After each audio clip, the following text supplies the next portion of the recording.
Vereadora Rose Frigeri.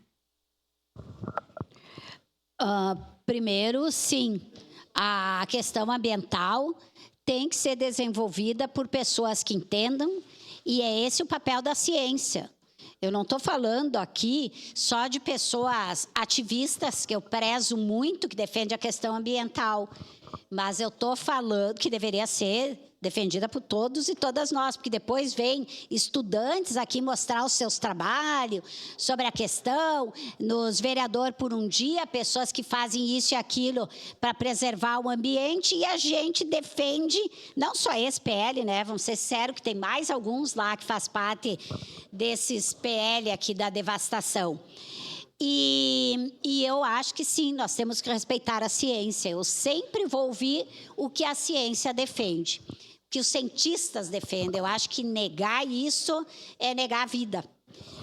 A outra questão eu já havia comentado, mais uma vez eu vou dizer, defendem tanto a economia que nós vamos perder um monte de contratos com o exterior, com a questão internacional, por causa deste PL que eu não acredito que ele vá passar, porque ele é flagrantemente inconstitucional, ele vai de encontro a muitos artigos da Constituição Federal, né?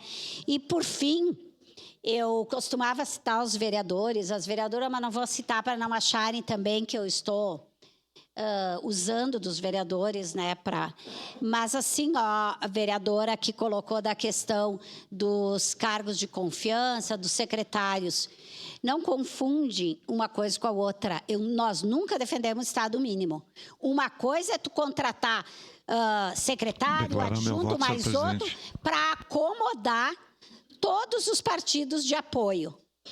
Isto a gente não defende. Outra coisa é defender que as secretarias sejam fortalecidas por servidores e servidoras públicas, seja a secretaria que for, isso nós vamos defender sempre, porque a gente defende que o serviço público de qualidade não vai ser bom para aquela pessoa que está lá, vai ser bom para a comunidade, para a sociedade como um todo.